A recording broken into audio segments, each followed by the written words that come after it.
15वीं विधानसभा का पहला सत्र आज राजभवन में प्रोटेम स्पीकर शपथ लेंगे। गुलाब चंद कटारिया होंगे प्रोटेम स्पीकर। सीएम और डिप्टी सीएम समेत दिग्गज मौजूद रहेंगे।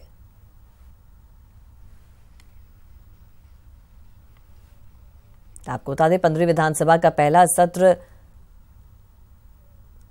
जो कि 15 तारीख से शुरू होगा और आज राजभवन में प्रोटेम स्पीकर शपथ लेंगे। गुलाब चंद कटारिया प्रोटेम स्पीकर के रूप में शपथ लेंगे। सीएम और डिप्टी सीएम समेत दिग्गज इस दौरान मौजूद रहेंगे।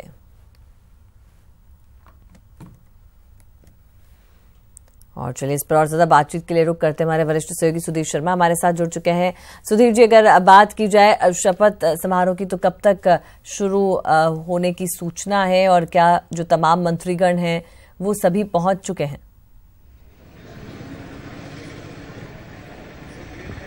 देखिए, मैं बता दूं, मुख्यमंत्री अशोक गहलोत, डिप्टी सीएम सचिन पायलट यहां पर पहुंच चुके हैं और उनके मंत्रिमंडल के सदस्य गोविंद सिंह डोटासरा है, रमेश मीना है, बीडी कल्ला है, संसदीय कार्य मंत्री शांति धारीवाल है, टीकाराम जूली है, ये यहां पर पहुंच चुके हैं। और क्योंकि 12 बजे का समय है और राजभवन के जो कार्यक्रम होते हैं वो तय समय पर होते हैं और जो प्रोटेम स्पीकर के रूप में और विधानसभा के सदस्य के रूप में जो शपथ लेंगे गुलाब चंद कटारिया, वो यहां पर पहुंच चुके हैं। एक दिलचस्प बात यह है कि ये ऐसा संभवतः पहला मौका होगा जो प्रोटेम स्पीकर भी है और नेता प्रतिपक्ष भी है वो गुलाब चंद कटारिया बने हैं, वो भी यहाँ पर पहुंच चुके हैं। और कुछ देर में ये असल में नियुक्ति राज्यपाल की ओर से होती है प्रोटेम स्पीकर की, लेकिन चूंकि नई विधानसभा का गठन हुआ है लिहाजा नई विधानसभा के सदन के अंदर प्रवेश के लिए उस सदस्य के रूप में ये शपथ होती है जिसको आम बोलचाल की भाषा में प्रोटेम स्पीकर की शपथ कहा जाने लगा। असल में होती सदस्य की शपथ है कि 15वीं विधानसभा के सदस्य के रूप में राज्यपाल उनको शपथ दिलाएंगे और बाकी जो सदस्य बचे हुए हैं उनको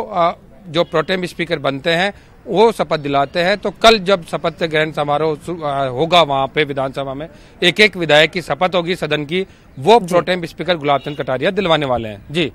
जी। और उसके अलावा सुधीर जी, अगर बात की जाए, क्योंकि गुलाब चंद कटारिया है जो कि प्रोटेम स्पीकर होंगे और साथ ही नेता प्रतिपक्ष भी हैं, और कल जब पार्टी ने घोषणा करी थी उसके बाद ये बात कही जा रही थी कि प्रमुख तौर पर जो मुद्दे होंगे वो संसद में उठाए जाएंगे, तो ऐसा कहा जा सकता है कि एक मजबूत विपक्ष की भूमिका निभाने वाले हैं यहाँ पर? देखिए, बिल्कुल ये सही बात है कि मजबूत विपक्ष होगा, क्योंकि अगर हम 2008 से 2013 का कालखंड देखें उस समय भी कांग्रेस की सरकार थी और कमोबेश ऐसी स्थिति। उस समय 78 सीटों के साथ बीजेपी सबसे बड़ा विधायक दल था सदन के अंदर, इस बार 73 विधायकों के साथ सबसे बड़ा दल है।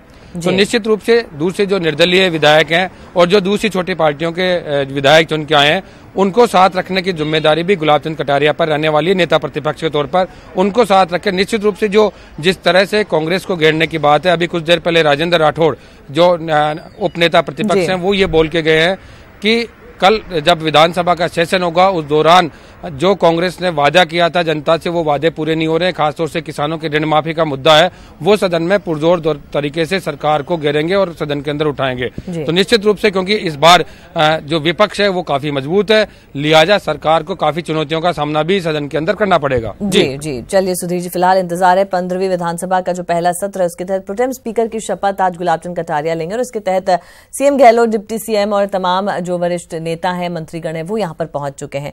बहुत शुक्रिया आपके पास, हम लौटेंगे सुधीर जी, आप नजर बनाए रखें।